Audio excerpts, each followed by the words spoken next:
বাহুবলীতে শুনেছিলাম যে রাজামৌলি হচ্ছে সবাইকে আলাদা করে আলাদা সাইডে পাঠাই দিচ্ছে যে এদের সাথে কাউরে যোগাযোগ করতে দিবে না, বিকজ সিনেমার তথ্য লিক হয়ে যায়।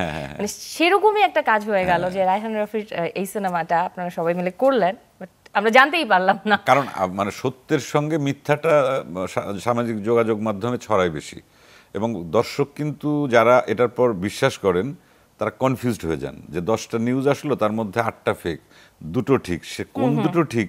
তো যে কারণে এই ছবিটা যে আমরা ডিরেক্টর প্রডিউসার সব লেভেল থেকে এটা আমাদেরকে বলে দেওয়া হয়েছিল যে আমরা এই কাজটা শেষ করার পর একসঙ্গে বসে আমরা এটার ঘোষণা দেব। তার আগ পর্যন্ত কেউ কোনো নিউজ কোথাও কেউ আমরা এই গোপন কাজটা দেখার অপেক্ষায় রইলাম। এর মাঝে তো কলকাতাতেও গিয়ে নতুন সিনেমায় যুক্ত হওয়া হয়েছে, মানে কেন জানি কাজগুলা কিন্তু যতই গোপনে হোক চঞ্চল চৌধুরীর কাজ আসছে এইটা কিন্তু আটকানো যাচ্ছে না, এটা আমরা জেনেই যাই। হ্যাঁ, কলকাতার কাজ কিন্তু গোপনে হয়নি, ঠিক উল্টোটা। যেমন আন্ধার আমরা পুরোটা শুটিং করলাম, প্রায় মাস তিনেক আগে এটা শুটিং শুরু হয়েছিল। আমার আন্ধারের শুটিং শেষ করার পর আমি কলকাতাতে একটা ছবির শুটিং করতে গেছিলাম। আন্ধারের ঘোষণা দিলাম হচ্ছে আমরা সবাই, তারপরেও যে শুটিং টুটিং শেষ করে এই মাত্র 2-3 দিন আগে। আর কলকাতার যে ছবি করলাম ব্রাত্য বসুর, এখানকার বোধহয় ওদের সঙ্গে আমাদের কিছু কালচারের কিছু, আমরা যেমন একটা ছবি রিলিজ হওয়ার আগ পর্যন্ত, যেমন এখন যে কটা ছবির শুটিং হচ্ছে বা হবে, হয়তো আমরা শুধু জানি যে এই ছবিটি হচ্ছে, কিন্তু ওই ছবি থেকে কোনো ফুটেজ বা কোনো কিছু লুক আগেই রিভিল করা হয় না, এবং এটা একটা প্রমোশনের ভেতর দিয়েই সব কিছু রিভিল করা হয়। এটা হলে দর্শকের আগে থেকে সব কিছু প্রকাশ হয়ে গেলে দর্শকের চমকটা নষ্ট হয়ে যায়।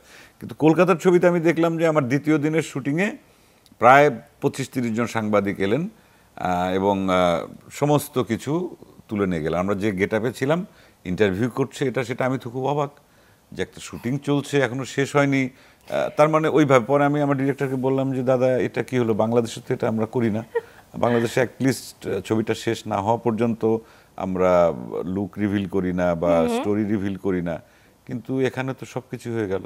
মানে একটা গেট আপ ছিল, এই গেট আপ ছিল হচ্ছে 90 বছর বয়সের বয়স্ক একজন লোকনাথ দে নামে ওইখানে একজন অভিনেতা আছেন, দুর্দান্ত অভিনেতা।